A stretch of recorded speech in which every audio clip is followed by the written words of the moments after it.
Hello, everybody, and welcome to Non Sequitur News for August 10th, 2024. It's Season 3, Episode 223. I am Mayor Watt, and that is the visualizer for the Sentient AI from the future. Good evening, ohmTown citizens. Welcome to the August 10th Non Sequitur News. Today we're going to be talking about Cash App settlement, unsafe ingredients enter U.S. food system, hydrogen-powered aircraft, lead ingots of Rome, Tesla puts brakes on Cybertruck, irony, Marilyn Monroe statue controversy, there's a big question mark there. I'm not sure what that's all about. Cyclists going round and round. There's actually kind of a row up here. I don't know what's going on. We'll talk about it. Chess Cold War action, rocket recovery crane, and an Airbnb host gets hit with a crypto mining bill. That's going to be interesting.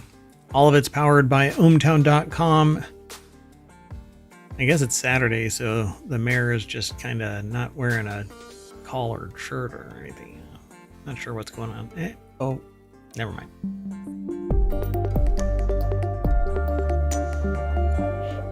Kind of living up to the name, huh?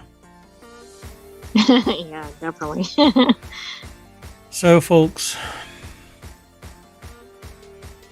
let's start with the first article. Technology Today, Cash App customers are eligible for a $2,500 settlement. How to submit a claim. The proposed $15 million settlement covers those who've used Cash App in the past 6 years. How does 6 years of people equate to a $2,500 per person settlement? It's not clear. When the settlement is $15 million and the law firm probably takes about 60% of that. Clifford Colby over at cnet.com put the article together. The deck statement says what I just said. The proposed $15 million class action settlement covers those who have used Cash App in the past 6 years. I've used Cash App in the past 6 years.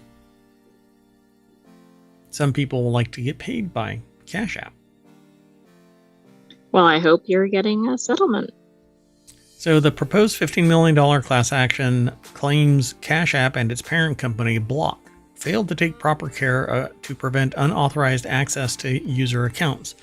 In the lawsuit, plaintiffs allege the Block and Cash App were negligent when a former Cash App investing employee accessed account data without permission in 2022, and when an unauthorized user accessed certain Cash App accounts in 2023 using recycled phone numbers that were linked to the accounts. So if you've used it in the past 6 years and your personal information or account was accessed without your consent, or you experienced an unauthorized transfer of funds, you may be eligible to claim a payout up to $2,500. Oh, so the title was a little clickbaity, but so Cash App customers are eligible for up to $2,500, but you have to show that you were harmed probably up to $2,500. Exactly. So there might be a lot of app users that aren't eligible. Yeah, because most people, well, I mean, it depends on how much of your account was, because like $25 withdrawals can add up to $2,500, but you got to do 100 of them. Anyway, quite interesting, but yeah, not quite. But if you did use the Cash App, then go and do a application if you got hit by it. But you know, it's weird. Don't you think that those would have been remedied? Like, hey, you mean like along the way? Yeah, over 6 years. You would think so. Mm-hmm. Well, since the show has started and you are watching, if you hit !NSN, ohmTown will spit out the articles for today's non sequitur news into the chat, into the VOD. They'll be in the show notes over on YouTube and in the podcast. Yesterday's is already published as a podcast and it's over on YouTube, so go check it out. Anyway, let's keep on moving. Sound good? Sounds good. The next article is over in Non Sequitur News. Unsafe ingredients may enter U.S. food via FDA loophole, scientists warn. Studies show the FDA policies allow companies to self-regulate potentially harmful additives. I don't understand That's self-regulation. excellent. So low inspection rates and loopholes. Yeah. So we know that there are low inspection rates, like sub 1 or sub 5%. I'll round to that number. That's almost an arbitrary number that I've picked because the only number that we've really heard, I think, is like 1%. And that has to do with shrimp and seafood. Found it kind of interesting that that's what's going on. And it doesn't seem like anybody knows or cares. And the only one that really benefits from it is bigger business. But apparently, the food in your pantry might not be as safe as you think, according to Shannon McDonough over at Newsweek.com.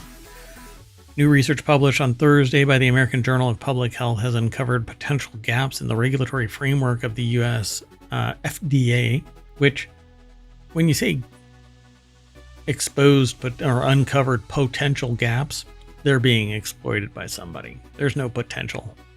It's right, exactly. Yeah. So researchers claim that regulators' approach provides a loophole for food companies to self-determine the state of some substances as generally recognized as safe, or GRAS, without being held to account. Significant distinction exists between food additives, which require FDA, and GRAS substances, which do not. Well, things that we used to think are safe are not safe. And they even might be unsafe again, or right, they might be safe again, depending on what the current research shows. What the hell it is, yeah. Whoever has been huffing some of these chemicals, apparently. So this includes potentially harmful chemicals like potassium bromate, which is linked to cancer and banned in several countries, but still legal here in the United States. Potassium bromate is banned in Europe, Canada, China, Japan. California is probably one of the most aggressive, along with New York, in this particular sense. So it passed a law to ban its use along with 3 other chemicals, and similar bills have been introduced in Illinois, New York, Pennsylvania. Yeah, I think that it's really smart that that's what they do. I don't think it's good for us. But anyway, both the FDA and the public are unaware of how many of these ingredients, which are not commonly found in ultra-processed food, are in, which they are most commonly found in ultra-processed food. Yeah. Both the FDA and the public are unaware of how many of these ingredients, which are most commonly found in ultra-processed food, are in our food supply. Most of the public is probably unaware of how to interpret this sentence. Jennifer Pomeranz, lead study author and associate professor of public health policy and management at New York University, said in a statement that it was maybe confusing if, I don't know, you went to a distillery earlier. But since 1997, the FDA has permitted food industry to independently determine which substances can be considered GRAS, basically generally accepted as safe, even for new and unfamiliar compounds. Hey, we made it this morning. It's generally safe, right? Yeah. I don't know. That's why I don't really... that's a little... There's not really room for error either, right? If it's unsafe and you ingest it, you might not be coming back from that. Yeah, I don't like generally being used. Generally. Whoops. Sorry about that. 1 second. So the article continues. The consequences of the self-regulation are far-reaching. I agree. I think that we need oversight. A lot of businesses don't agree, but I hate to break it to you, your profits shouldn't matter when health and the general safety of the public, which you are feeding food to, is at risk, because while everybody else suffers and largely people are harmed before the gross body of people find out that people are being harmed, So, no, some of your profits should be spent on regulation because everybody should be safe from your food. If they have allergies or something like that, then I understand that, but it's incumbent on them to go, like, for instance, I know somebody that is allergic to a food coloring, or I know somebody that's allergic to peanuts. They've become aware of it and they go out of their way to avoid those things because they are aware of it. But if it's a self-regulated grass formulation, nobody the hell knows what's in it. Exactly. And abuse happens in the like dark. if you wouldn't want yourself or your family eating something and you work at one of these companies, you might want to do something about that. So in 2010, the U.S. Government Accountability Office recommended that regulators strengthen its oversight of grass substances, particularly by requiring companies to submit basic information about these substances and minimizing conflicts of interest in their determinations. Although promising, these recommendations were not fully implemented in the FDA's final grass rule. The study's authors proposed several policy recommendations requiring companies to notify the FDA of grass determinations, sharing their safety data before adding substances to foods, and increased funding from Congress to allow the FDA to enhance its reach. Except that regulatory capture pretty much hobbles that, right? The people that write, and there was a conversation that somebody was having online recently that was basically saying, well, I mean, the people that are in the FDA or the people that are in industry, revolving door is bogus because they go into the FDA and they provide their subject matter expertise. No, they provide their bias. That's what it is, right? And they go back, the people that are working in the FDA that are working for previously the industry, they write policy and come from being made potentially millionaires in industry. Or like me, I entered industry and said, oh my God, this is disgusting, and left immediately. Well, I can guarantee you that I'm one of the few and far between from that. So my problem here is, yeah, we need more regulation because we don't know what we're getting and we have to rely on other people. I really do need to do something about this. Look, my arm goes off into a void. So yeah, there we go. You know, my soapbox, I try to jump off of it pretty quick, but that one really got me. You want to keep going? I think so. By the way, the research was published in the American Journal of Public Health.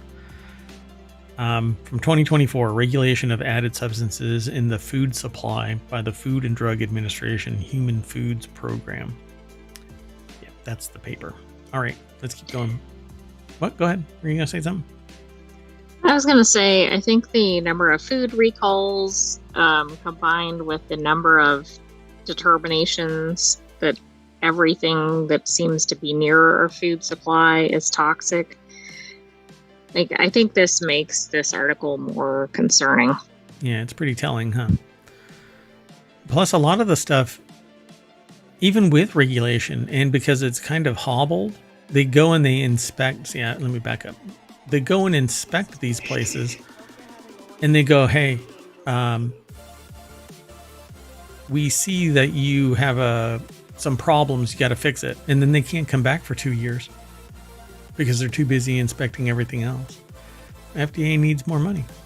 You know who you can charge more? Taxes. Get taxes from all of the mega corporations that are making freaking bank, right? But they sit there and go, oh, we've given you a lot of taxes. Yeah, all right.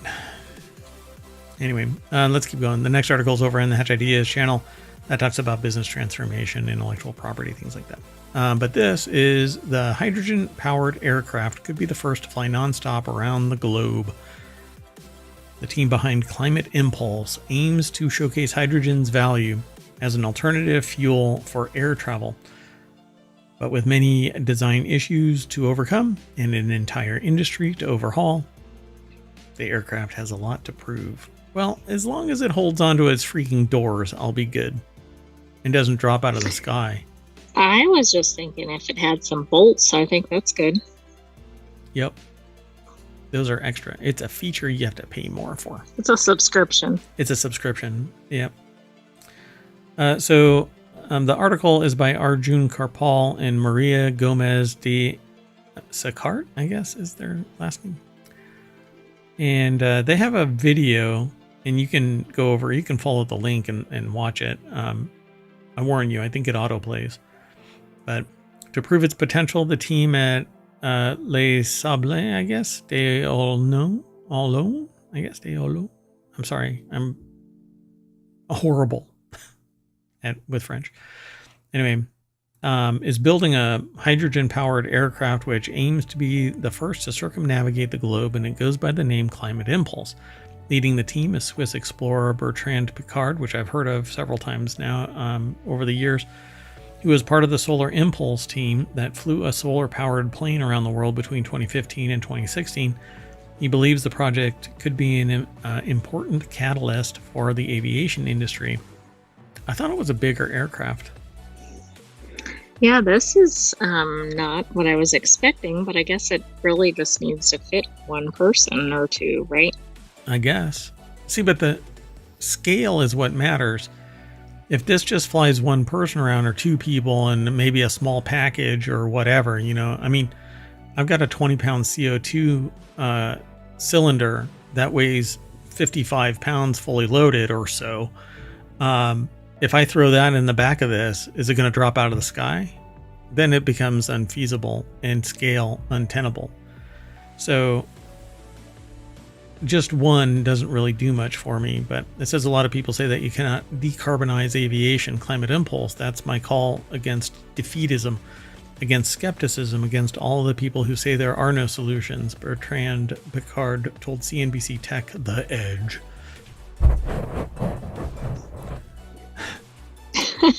There's a lot of solutions, but hope will come only if we take action. Oh, I hope that $1 million will land on my desk in the morning.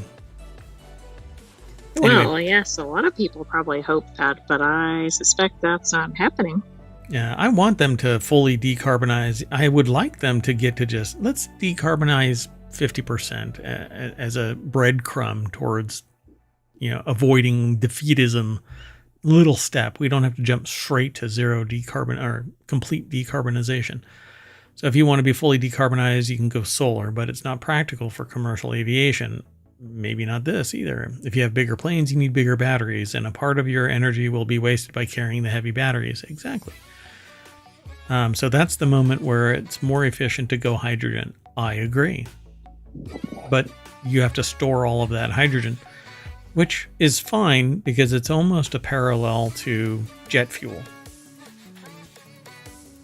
So it's compressed. Right, like you can only go as far as you can with the fuel.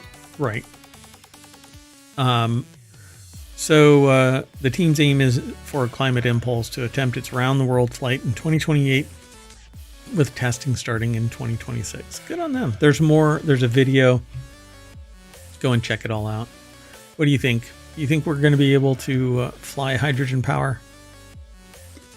I would like us to be able to. I think it's quite a ways off because I don't think, at least for commercial aviation, I don't even think I suspect the laws and regs aren't even set up for hydrogen. So I think there's that. And then we have the problem that we talk about in the EV space that we don't really have the hydrogen infrastructure yet. Right. But I want us to get there. I mean, if we can move away from fossil fuels, all the better. I agree. Let's keep going. Next article's over in Technology Today. Lost treasures of Rome, lead ingots unearthed in Cordoba's ancient mines. 3 lead ingots unearthed at Los Escoriales. Escoriales. There we go. I got it right. De Dona Rama. It says Belmez after that. I'm not sure what that is. Dating back to the Roman Empire, or Roman period. highlight the significance of lead production and export. And this is kind of fascinating because lead is such a significant in the historical record, and so much research has been done. There's a massive database that shows lead mining locations around the world, and a sample of one, let's say in North America, I don't know, the Money Pit, can point to the source of that lead, showing that there was a connection between somebody depositing that lead in North America and its source in Europe. The precise mine, because the chemical makeup, I mean, it's so spectacular. So this article should really be in Technology Today kind of a thing, so that I can just talk about that aspect of it, because I think it's just so amazing. University of Cordoba put the article together. SciTech Daily is the place where it's sourced from. And I guess they have 3 lead ingots, but it looks like there's only 2 here, right? Yeah, but I can't tell if they're showing us different perspectives of it. Oh, it's a tiny one. Like the other side or something, or... The third one's just a segment. So these are all the sides and the ends. Okay. Yeah. So it's not like a square one, it's rounded. So odds on they just like dug a hole and poured it in and we're done with it. So let's see here. 3 ingots unearthed at Los Escoriales de Dona Rama, dating back to the Roman period, highlight the significance of lead. 45 centimeters in length and weighing between 24 and 32 kilograms, these triangular shaped ingots resemble a Toblerone bar, and now they're going to be sued for mentioning Toblerone without the exactly. And I bet they don't have the little mountain marks. So that's they're right. Yeah, the diminishing bear from the brand, right? Yep. Oh man, and tying it to the heavy metal lead. Oof. Really bad, folks. Anyway, so there's 3 of them. One is broken in half. Despite this, the study of these 3 lead ingots previously unexamined and originating from the deposit that we've said a couple of times, provides enough information to assert that ancient Cordoba, the capital of the Roman Empire's Baetica region, was the primary center for lead smelting in the Western ancient world. This region, now encompassing Guadiaro Valley, Las Petrochas, and parts of Jaén, Ciudad Real. Hold on a second. I hear audio. I think it's in the background of your music. Oh, okay. So Ciudad Real and Badajoz produce lead for numerous everyday items such as spoons, tiles, and pipes, which is horrible because you're ingesting, surrounded by, and bathing in. Right. I mean, that's like the maximum exposure, right, for an individual. Yep. So if you want to cause, I don't know, intellectual degradation and ill health, you surround yourself with lead and eat from it, live in it. Okay, but they probably didn't know that in the 1st century AD. No. We know. History. Yeah, anyway, so the ingots dating back to the 1st century AD were unearthed in the 20th century during work on the Maghreb Europe gas pipeline and were kept at the Belmez Museum and in private homes. 2 of them bear an identifying mark, making it possible to reveal part of their history and to confirm the great importance of mining importance. I see that it's not just me. It's doubly important. It's double.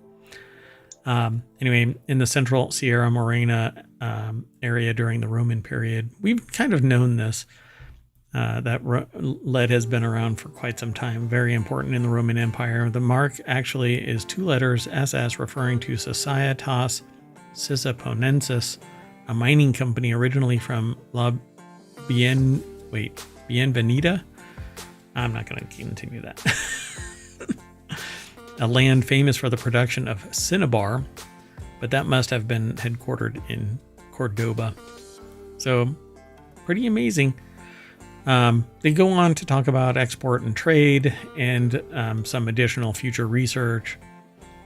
The information demonstrates that in antiquity, these northern regions of Cordoba boasted major metallurgical networks of great commercial and economic importance in the Mediterranean. But little did we know just how bad lead is for biological entities. So they'll continue to study this. It's pretty cool. There's quite a bit of data behind this. So definitely, if you are into this, follow the link. Want to keep going? Sure. Hopefully the people discovering the lead were not overly exposed to the lead. Yeah. That would be bad. Mm-hmm.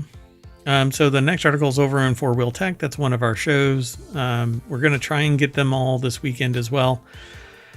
Tesla stops taking orders for its cheapest Cybertruck, which I thought were all of them. But anyway, offers the $100,000 version now. Some customers have... price tag is different than quality. Sure, that's true. That is true. So some customers have indicated that they're waiting for less expensive versions because prices are higher and driving ranges are lower than originally forecast. Yeah. So, I'm having a talk with an Uber driver. They said that they've learned that people are skinning the Cybertruck because it's so damn ugly. Yes, which is interesting. Yeah, the metal, exposed metal looks horrible and is inconsistent. And there's a whole subreddit, by the way, called Cyberstuck. And what's his name? Oh, wow. For some reason, Musk? I said Enron Musk, but it's Elon Musk. Like wigged out about it and said that it's basically like this really bad subreddit or whatever, and that it needs to be shut down. But this guy is just such a big baby. I mean, the fact that like advertisers have stopped posting on advertising on his platform, and he says that it's illegal. Well, maybe. Anyway, yeah. So, some guy recently, because the windows are supposed to be shatterproof, this guy took a steel ball, and threw it at his windshield. Plunk, shattered it. And then another guy was sitting there opening and closing the doors on his Cybertruck, and they literally fell apart when he slammed the door. The inside panels detached from the outside panel, and he could actually take there's a spot right here that he picked at, and he peeled this entire metal strip off because it had just like this. I have stronger adhesive, I guess. I don't know. You know, that's what you want in your car is peelable elements. Yep. So demand and supply for the Cybertruck are closely monitored by Tesla Incorporated investors and fans because CEO Elon Musk has poured resources into the truck's development and plans to make $200,000 a year. As recently as October, Musk said that Tesla had 1 million reservations for the truck. Some customers have indicated that they're waiting for less expensive versions because prices are higher and range sucks. They've sold more than 16,000. It says here, Cybertruck sold nearly 4,800 units in July, its best month yet, and making it by far the best-selling vehicle in the U.S., priced over $100,000, according to Cox Automotive. They have sold more than 16,000 so far, but sustained high volume at that price point will be a challenge. So deliveries of the Cybertruck, which has an unconventional trapezoidal exterior, I refer to it as a fever dream become manifest. Anyway, or glass onion. Yes, glass onion is definitely fitting. I also think the initial feedback on the Cybertruck hasn't, at least the vocal feedback hasn't really been positive. So not only is it high priced, yeah, reviews are mixed at best. Mixed at best, yeah. So, like all things, the Cybertruck motif is a direct, like the styling for the name Cybertruck is riffed off of. If you go and look at Cyberpunk, the role-playing game cover art, that styling. You know what? Let me see if I can do this real quick. We'll do it live. It also says Blade Runner, maybe. Right. Let me just show you. I wish. I probably won't be able to actually show you. Because, yeah, I won't be able to show you. But go and look at the RPG Cyberpunk.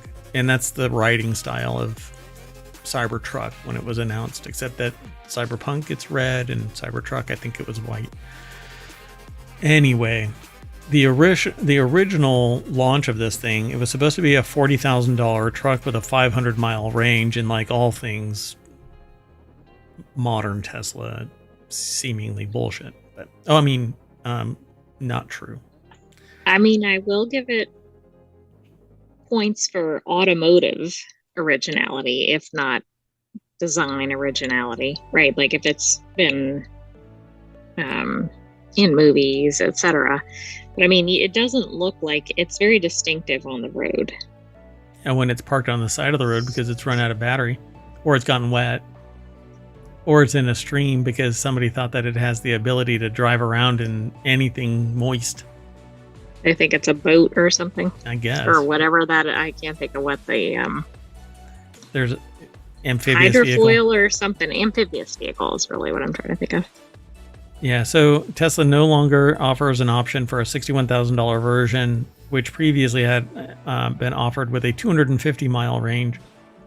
Now it's the $100,000 Foundation Limited Series with 318-mile range downhill in a hurricane, or the 120 Tri-Motor Foundation Cyber Beast with a range of 301 miles, available supposedly from October.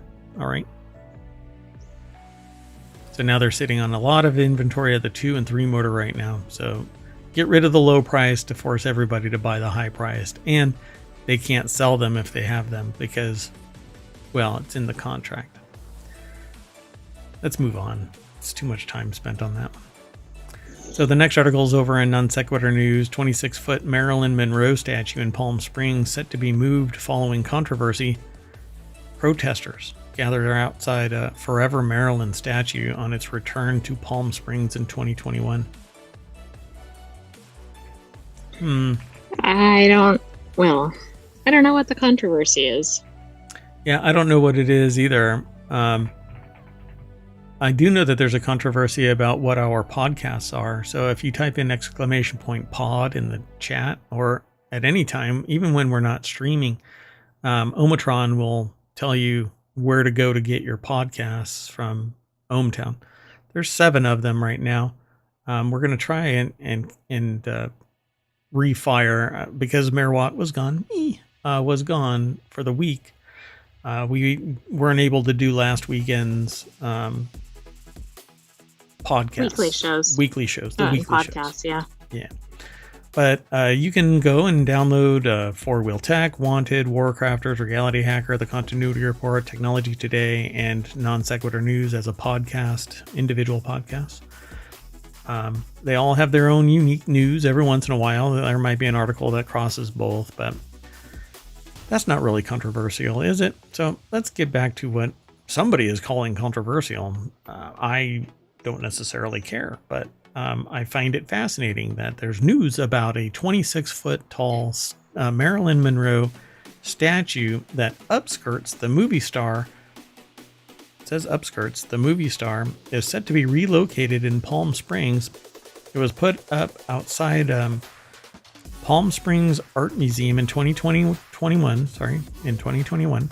The back of the statue, which faces the Palm Springs Art Museum, shows Marilyn Monroe's exposed undies. So I guess that's the controversy? I suppose so. I didn't even know there was a 26-foot tall statue of Marilyn Monroe. Well, there it is. It's not nostalgia, it's misogyny. Eve Crosby is the author over at Business Insider that put the article together. And that statement that I made is actually on a sign at a protest that this statue is returning. There's also a No Maryland Zone protest sign, which is interesting. That's right. It says Maryland, Maryland anywhere but here. They spelled "but" with just one T, B-U-T. But you can extrapolate from incomplete data. The weird thing about this is it misogyny? Why is it misogyny? I don't understand that. I mean, if a person is willingly dressing that way and partaking in the ooh and ah of the fandom of the time. Now, cultural relativism, temporal relativism, you have to account for this. The modernity says that this is misogyny, apparently. At least one person at this protest does. Well, I would say the modernity would say it's something like objectification. Right. But not as, presumably the same issue should be, depending on, no matter who the person is. It's hard to know the whole context here, but I can see why modern times this isn't exactly viewed as a good thing. But then there's going to be an equal side that says that this is a woman who's taking command of her body and doing what she wants. So do we really know? I think people are applying their own context, whatever it is, right? We don't necessarily know unless she's made public statements one way or the other. Yeah, that she's always hated this and that she's feeling objectified and whatnot. Or whatever it is, right. Yeah. So obviously this sculpture is based off of the famous scene of her skirt being blown up and her getting in that position from the 7-Year Itch. Where she's standing over a subway grate. When the subway goes over, it blows her skirt up. Anyway, it's been a controversial topic since it was returned to Palm Springs in 2021, with some locals arguing that it is inappropriate and sexist. Well, I don't know. Art is in the eye of the beholder, and I'm probably sure that there are people that are just as happy to do what this one is doing, taking a photo with the Marilyn Monroe statue that stands outside the Palm Springs Art Museum. Yeah, there's two. You can't, first of all, can anybody have public art that doesn't offend somebody? I don't think I've ever witnessed that. And then secondly, because this is historical in nature, is it viewed differently today than it was? Whether that's right or wrong, yes. Right. It is an interesting choice if it was recently installed. Yeah, it's fairly new. They say it's sexist, exploitive, and misogynistic. Even in death, Marilyn has no peace. All right. I don't know. We lost her, right? It wasn't like she died of old age. And she wrote a memoir of her time. There are songs written about her. There are movies that are written about her. So do we know end to end? Maybe she has some writing. I don't know. But I don't know because I don't know much about her. Yeah. And I don't know. Let's keep going. The next article is over in Mobile. Team GB track cyclists print extra round on wheels in dig at France. So this article is by Tom Carey over at thetelegraph.co.uk. Anyone who follows track cycling will know that the Olympics are just as much an arms race as a human one. The 3D printed handlebars, $600 socks or 600-pound socks, 3,000-pound skin suits that have been the talk of the velodrome this week. But it's not all cutthroat in the world of research and but it is not all cutthroat in the world of R&D. Eagle-eyed spotters have noticed that Great Britain track cycling team have a bit of fun with their Princeton Carbon Works wheels, which have the words "extra round" stenciled in tiny letters on the discs. So clearly a reference to the rounder wheels cheating row that erupted at the London 2012 games after France's director of cycling, Isabelle Goutheron, questioned Team GB's success, asking why they were hiding their wheels in covers at the end of races. You know, this is interesting. Like, it's very much like interesting, poking a finger at the other team, right? What is that? Yeah. I don't know. I think they're like, yeah, our wheels were really round, right? Or something. Yeah, extra round. Like, which sounds outrageous for a wheel. Yeah, that's pretty funny. I mean, I kind of like that. That's a lot of effort to have it printed on there. And the fact that those wheels typically are spinning very fast, it's funny that anybody saw that. I mean, maybe they were parked or something. Yeah, I think they have to stop at some point. But yeah, that's pretty funny. What I don't get, what was the expectation? Were they powered faster than the people could pedal them? I don't know. And I'd also like to know, did they even win? You know, if they were like second place and they covered their wheels at night. So I don't know, nobody vandalized them or whatever it was. Or whatever, yeah. You know. They don't want any dirt or dust inside them, whatever the case may be. Right. I mean, I don't know any of the background on this. I just think this manifestation is pretty funny. So Dutch rider circles the track with her drivetrain on the traditional right-hand side of the frame and right, while a Japanese rider's newly fashioned bike has his chain ring on the left. So I guess they're just showing different technology or whatever used on different teams' bikes. This is interesting because it's all on one side, and this one crosses over that frame. Yeah, they're both I mean, like the sprocket size is different than the other, it looks like, maybe, unless this one is just closer up. I don't know. Anyway, these are like really wildly expensive bikes and stuff. Each one like custom made to the rider probably, and these skin suits and all of this stuff. And then when you look at it, you're like, you know, you've shaved off 11 seconds from the swim time, right?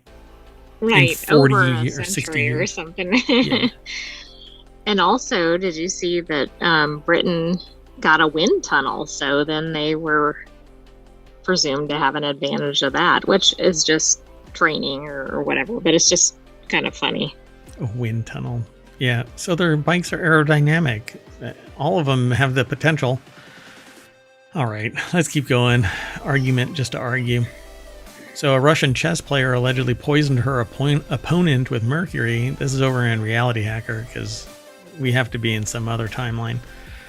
At a regional chess tournament earlier this month, one competitor was allegedly caught on film lacing her opponent's board with liquid mercury.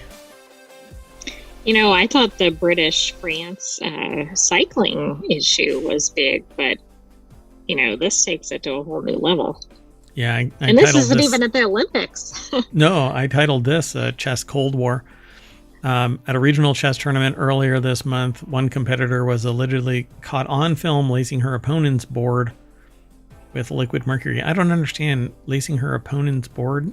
You mean on her side, the opponent's side like of the chessboard? Like if she's going against somebody on the other side of the table, that person's chessboard, I guess.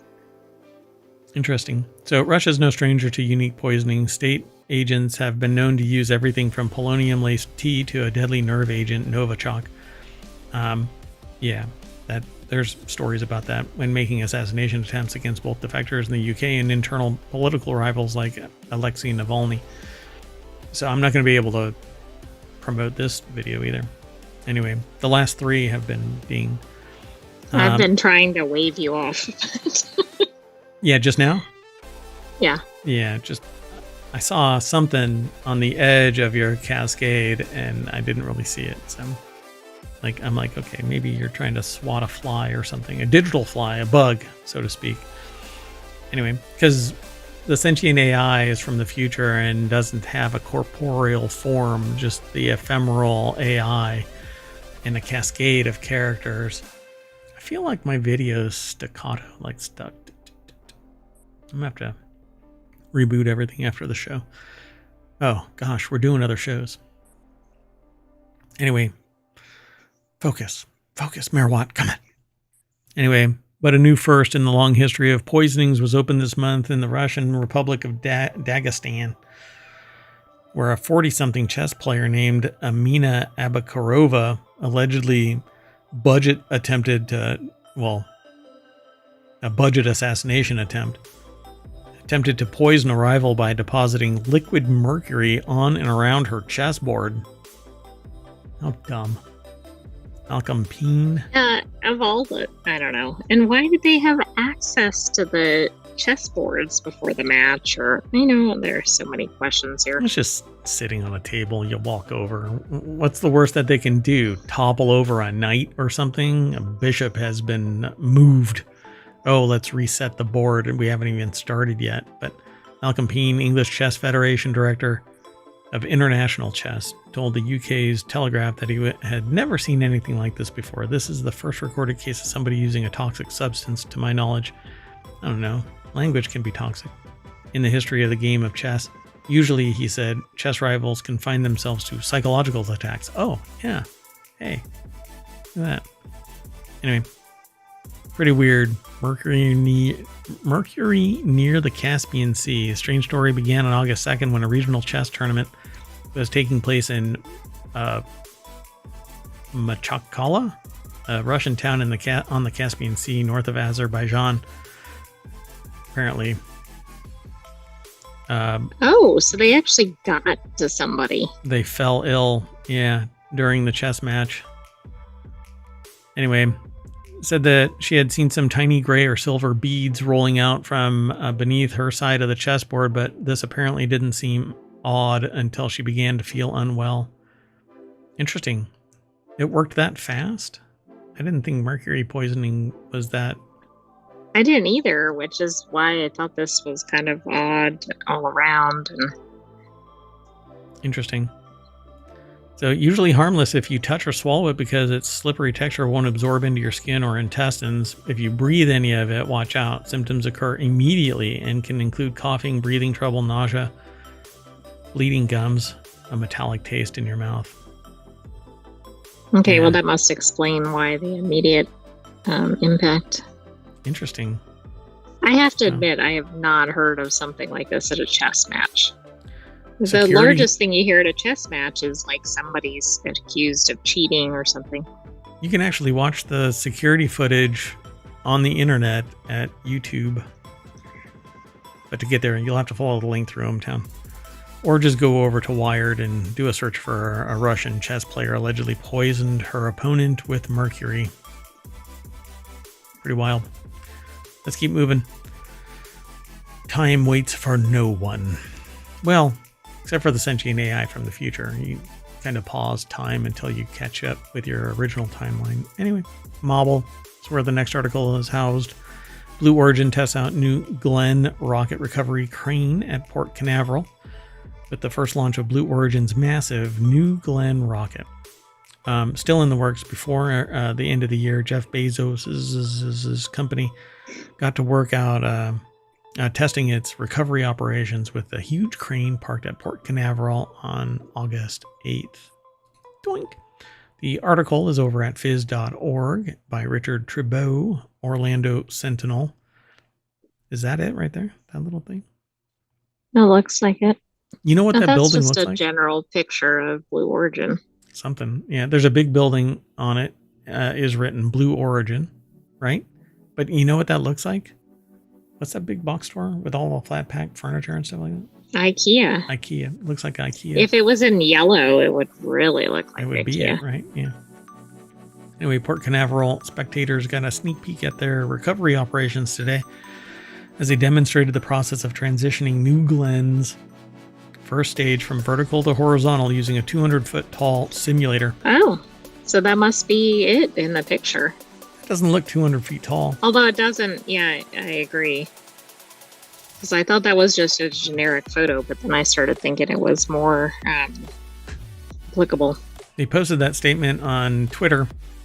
The operation validated their tooling and procedures for recovering the first stage from the landing vessel, bringing us one step closer to their first launch. It's a 375-foot tall crane, arrived from the port from Germany last October, and will be used when New Glen's booster returns to the port on its sea-based landing platform, similar to how SpaceX lands its Falcon 9 boosters on drone ships. Since it's a taller rocket, Blue Origin needed a taller crane. This is the one-upmanship of billionaires, I suppose. And it's the highest point in Port Canaveral, sitting adjacent to SpaceX recovery operations, which they look at each other and go, mine's bigger. Well, this is funny too, because SpaceX leases cranes.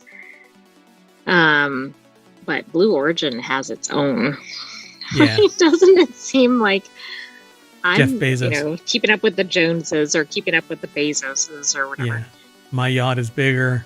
So is my booster recovery system. Oh, yeah. That's right. I own it. You lease it. You know where you should have put that $45 billion? Into buying a crane like old Jeff. Anyway. Blue Origin CEO. Oh, and in light of what I just said, Dave Limp said a full recovery rehearsal with the landing vessel would be coming soon. It's too much. I gotta move on. Next article is over in Non Sequitur News. An Airbnb host had to ban crypto mining after guests racked up a $1,500 electric bill. Oh, an Airbnb host said her guests made $100,000 mining cryptocurrency during their stay and racked up her electric bill. So how do they know that they made $100,000? I don't know. And I want to know how long they were there, because that seems like a lot of mining. Yeah, but $1,500, you should probably take this as a hint. Instead of leasing your Airbnb residence, right? Get a mining rig. Crypto mining. Exactly. I'm like, something is going right if they made that much. Maybe it's like a gold mine in that one Airbnb. Like, it's just super lucky for crypto mining. You're going to find a Bitcoin in there. And it must be like right next to whatever. Power ISP plant? or some power plant, yes. Yeah. Airbnb host Ashley Klass said she had to ban crypto mining at her North Carolina property. She said guests ran up a $1,500 electricity bill after bringing many computer rigs into her home, or into the home. The guest, who made $100,000 during the stay, eventually paid her back. Then why? Why? Just shut up. Who cares? Yeah, this is just weird. Just demand. Like, I still don't know how she knows how much they made. Yeah. Dan Latu over at BusinessInsider.com put the article together. So I'm really curious how they found out, right? On July 30th, Airbnb host Ashley Klass said in a video posted to TikTok that she banned crypto mining in her short-term rentals after a bizarre guest experience. But you got paid, right? Exactly. This is more about jealousy. Now I see. It was a 3-week rental. So in 3 freaking weeks, they made $100,000, and you're complaining about it because you still got paid. Yeah. Maybe you should have them come stay with you again and pass some of that money to you as rental fees or whatever. I mean, but also I'm curious about the mining operation. That's still a lot of money. Class went back and looked at her footage from her outdoor camera and saw that the guests had hauled in at least 10 computer rigs, which were later figured out were crypto mining rigs. Let's see. Now, I won't get into all of the crypto mining rig stuff, but they don't actually say what it is. Unless there's a video. This has nothing to do with it. What the hell? Yeah, this is really odd. Yeah, so you can actually buy specialized mining rigs, but expect to pay quite a bit in power because they're running 24/7 at 100%. So, yeah. And it says mining requires individuals to solve complex mathematical questions to receive shares of digital cash. And that's a very simplistic look at it, but yeah. But it isn't. Cryptocurrency mining requires individuals. It is a computational process on a computer rig, and you can have a whole bunch of them running at the same time. Yeah, and it does use a ton of electricity. But I wish that they would have talked more about the actual rig. That would have been hilarious. Oh, maybe they do. I'm sorry. I thought that it ended, but it ended at another paragraph lower. It says, I also have in my rules no crypto mining. It's ridiculous we have to do this. Well, why don't you just say you have to pay the power bill during X time? Exactly. That would be interesting. Well, go ahead. Then you'll probably lose the regular people. But yeah, I understand what you mean. Like if it's above a certain amount or something. Yeah. So now what's going to end up happening is people are going to be a little more cagey about their computer rigs being brought on board, right? No, that's a cat carrier. Because the rig can fit Exactly. inside, a cat carrier. It doesn't have to look like a computer. You don't want it to be on inside a cat carrier because it'll probably catch on fire. But anyway, I also have my rules, no crypto mining. Anyway, that's it, folks, for Non Sequitur News. If the name doesn't make sense, well, now you know why. So I guess I'm going to have to pay the bills, and that means going back to the front page so that you can see everything is powered by ohmTown.com. I am Mayor Watt. You doing all right? Oh, I thought you were going to refresh. Oh, I'm not going to refresh. Oh, no. Refresh? It's okay? Mm-hmm. All right. Oh, dear God, no. No.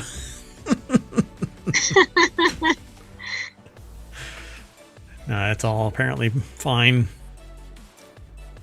So anyway, thanks everybody for coming. I am Mayor Watt. That is a Sentient AI saying bye. Good night, ohmTown citizens. Thanks for joining us for Non Sequitur News. Be back soon. We have other shows for you. Bye-bye.